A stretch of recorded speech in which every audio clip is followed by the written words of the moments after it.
आगे बढ़ते हैं हम। C S S functions. C S S functions कैसे काम करते हैं? Functions are very important in C S S. एक तो कैलकुलेशन जो काफ़ी कूल काम करता है, और आप क्लैम्प यूज़ कर सकते हो, मिन यूज़ कर सकते हो, मैक्स। मैं क्लैम्प का ज़्यादा डिस्क्रिप्शन नहीं दूंगा, मैं बता दूंगा कि सिर्फ क्लैम्प आप ये वैल्यू होती है। मैंने डॉक खोल रखा है, बट मिन मैक्स में बता सकता हूँ। हम ज़्यादा यूज़ नहीं करते। Calc is very important. Min max is like very important, but it is not mandatory for the beginners. You can just learn it later. Okay, तो आप इसको बाद में भी पढ़ सकते हो। अब मैं सी एस एस वेरिएबल्स में इसको बता देता हूँ। इसका हो जाएगा नाम C S S functions done. Okay, and now I can just remove that, और मैं इसको ओपन कर सकता हूँ with live server. Done, C S S functions आ गया मेरा ऊपर। मैं डिफ बना लेता हूँ, ठीक है। और जो ऊपर स्टाइलिंग मेरी, उसमें डिफ की स्टाइलिंग दे देता हूँ बैकग्राउंड कलर रेड, क्योंकि ज़्यादा अच्छा समझ में आता है उसमें रेड में, ठीक है। हाइट ले लेते हैं कुछ, हाइट 100 VH। अब मान लो तुम्हारे पास दो चीज़ें, एक तो डिव है, एक है नैव, ठीक है। अब नेविगेशन में तुम नेविगेशन चाहते हो, कोई बात नहीं, मैं लूँगा नैव। ओके, अब मैं नैव में कोई कंडीशन लगाना चाहता हूँ कि जब भी मेरा नैव आए तो उसकी हाइट में कुछ देना चाहता हूँ 30 pixel. Okay, that is like okay, 30 to 50 pixel they, 80 pixel better sound करेगा, ठीक है। और ये मेरा नेविगेशन बार है, और मेरा यहाँ पर लिखा रहेगा मेरे कंपनी का नाम, Denimai private limited. Okay, that is real company actually जो मेरी है, ठीक है। तो ये इसको आप देख सकते हो, मैं डिस्प्ले फ्लेक्स कर देता हूँ ताकि हम, मतलब ये सिर्फ इसलिए कर रहा हूँ, एक्स्ट्रा मेटा चीज़ें हैं तो ये सेंटर हो जाए, तो आपको बार बार याद रखे रहे कि मैं कैसे सेंटर करता हूँ टेक्स्ट को। तो प्राइवेट लिमिटेड आपको सेंटर करना है, तो है ना, अलाइन आइटम्स सेंटर। तो ये एक्चुअली तीन चीज़ें मैं ऐड कर देता हूँ, तो जिससे चीज़ें सेंटर हो जाती है। पर आपको दिख रहा है, आपको चाहिए कि जो पूरी मेरी फुल वेबसाइट है वो एक्चुअली सिर्फ एंड सिर्फ वो 100 VH ही रहे, ये स्क्रॉल चाहिए ही नहीं आपको, ठीक है। तो आप क्या करोगे, अब इसको मापोगे कि मैं 100 VH की जगह 90 VH कर देता हूँ, ठीक है। तो मेरा हो गया, पर वाइट आ गया थोड़ा सा। अब मैं वाइट को फिक्स करता हूँ, 91 कर देता हूँ, हो गया। पर थोड़ा सा ज़्यादा हो गया, 90.5 कर देता हूँ, नहीं हुआ 1।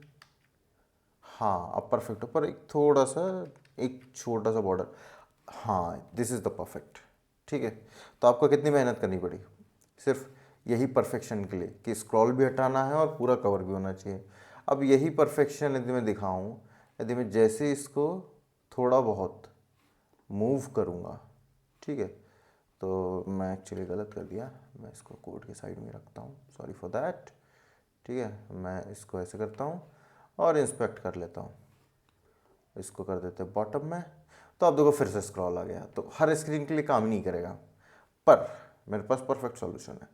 Perfect solution is calculation. Calculation is the perfect solution. आपको सिर्फ 80 पिक्सल माइनस करना है ना, नैव ने 80 पिक्सल घेर रखा है, उसके बाद तो आपको पूरा डिफ में चाहिए। तो आप क्या करोगे, आप कैलकुलेट करोगे, है ना, आप कैलकुलेट करोगे, क्योंकि 100 VH is different concept than pixel. So how we can minus them, how we can subtract both the values. तो हमारे पास 100 VH है, पर मैं माइनस करना चाहता हूँ मेरे 80 पिक्सल को। तो आप कैलकुलेशन नाम की फंक्शन को यूज़ करोगे, और यहाँ पर देखोगे ये ऑल टाइम परफेक्टली वर्क करेगा, ऑल टाइम, ठीक है। ये कभी भी इशू नहीं करेगा। तो आपको यदि कोई मैथमेटिकल कैलकुलेशन करना है विथ पिक्सल्स वैल्यूज़, तो आप यहाँ पर ज़रूर करिए। आप रैम के साथ भी कर सकते हो 1 रैम, ठीक है। तो ये आपकी मर्जी है। तो इस तरीके से ये ऑल टाइम आपको परफेक्ट वैल्यूज देगा। तो आपको क्या यूज़ करना है, कैलकुलेशन, कैल्क फंक्शन। ओके, तो कैल्क फंक्शन का यही काम है जहाँ पर आप ऑपरेशंस परफॉर्म करते हैं, मैथमेटिकल ऑपरेशंस, तो आप इसके अंदर करते हो CSS में, ठीक है। इसलिए फंक्शन प्रोवाइडेड है।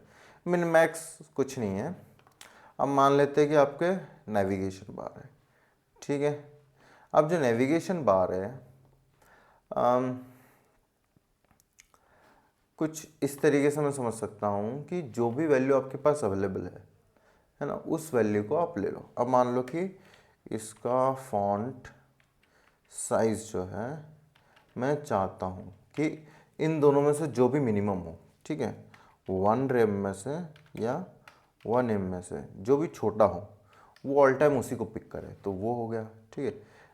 अब मान लो मैंने 2 रैम कर दिया तो भी 1 एम ही रहेगा वो, ठीक है। मैं एक्चुअली रैम ही कर देता हूँ दोनों कंपैरिजन, ठीक है। तो 1 नहीं मिलेगा। इसमें यदि मैक्स कर दूँ तो ओनली मैक्स वाला उठाएगा। तो यदि मैं चाहे मैं इसको 0 भी कर दूँ तो भी ये ऑल टाइम मैक्स वैल्यू उठाएगा। तो आपको चाहिए कि greater than value, less than value, तो ये शो करो, वो शो करो, तो मिन मैक्स आप यूज़ कर सकते हो। फिर जो क्लैम्प आता है वो रेंज के लिए यूज़ होता है। इसमें हमने परफेक्ट वैल्यू देखी, ठीक है। इसमें मिन मैक्स में मिनिमम मैक्सिमम वैल्यूज देखी। अब आपको रेंज चाहिए कि इस पर्टिकुलर वैल्यू से इस पर्टिकुलर वैल्यू के बीच में ही मूव होना चाहिए, मतलब मिनिमम इतना होना चाहिए और मैक्सिमम यदि कोई टेक्स्ट जा भी रहा है मेरा तो 2 रेम तक जाए, ठीक है। तो मैं क्लैम्प यूज़ करता हूँ, ठीक है। अब 2.5 जो है ये मैं थोड़ा एक्सप्लेन करने में, मतलब मुझे भी उतना एक्सप्लेनेशन मैं क्लियर नहीं कर पाऊँगा शायद आप लोग को, पर आप इसको समझ सकते हो। जो फर्स्ट वैल्यू होती है क्लैम्प में, this is the minimum value, like आप कितना छोटा टेक्स्ट फॉन्ट साइज रखना चाहते हो, ठीक है। और जो बीच वाली value, preferred value, is the expression whose value will be use as long as result is in between the minimum and maximum. तो जो बीच वाली वैल्यू है वो यूज होगी कब तक, जब तक आपका वो मिनिमम और मैक्सिमम वैल्यूज के बीच में हो, ठीक है। अदरवाइज आपकी मैक्स वैल्यू यूज होगी, अदरवाइज मिनिमम, मतलब ये वैल्यू वो है बीच वाली वैल्यू है, ठीक है। अब आप क्या चाहते हो कि मिनिमम इतनी वैल्यू होनी चाहिए, मैक्सिमम इतनी वैल्यू होनी चाहिए और डिफ़ॉल्ट ये वैल्यू होनी चाहिए। अब समझे क्या समझाया मैंने। तो मान लेते हैं कि 2 रैम मेरी डिफ़ॉल्ट वैल्यू होनी चाहिए और मिनिमम वैल्यू जो होनी चाहिए 1 रैम होनी चाहिए और जो मैक्सिमम वैल्यू होनी चाहिए 3 रैम होनी चाहिए। डन। तो ये मैक्सिमम वैल्यू है। फिर जब हम छोटा करेंगे बड़ा करेंगे, अभी दिख नहीं रहा वैल्यू उतना, पर इसको, ठीक है। तो ये आपका 1 रैम मिनिमम वैल्यू, फिर 3 रैम दिखा, टेक्स्ट बड़ा हो गया। अभी देखो इंस्पेक्ट करते हैं इसको,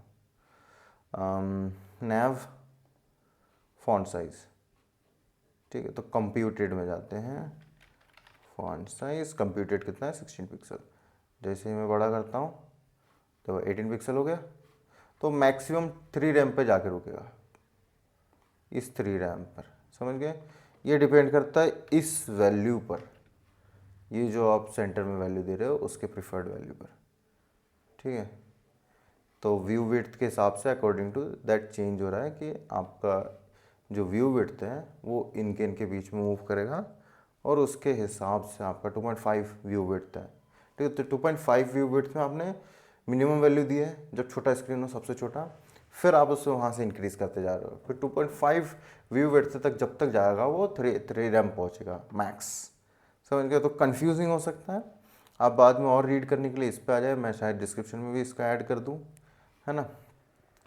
तो otherwise best approach is using calc, min max, और क्लैम्प के लिए आप थोड़ा सा रिसर्च कर सकते हो, okay. As a beginner not needed, but you can just do your research. Thank you. Hello guys, like share and comment करना ना भूलें और नए अपडेट्स के लिए डिस्क्रिप्शन एंड आई बटन को चेक करें एंड 1-to-1 ट्यूटोरियल्स के लिए, 1-to-1 मेंटरशिप के लिए आप मुझे डायरेक्ट कांटेक्ट कर सकते हो ईमेल पे। Thank you.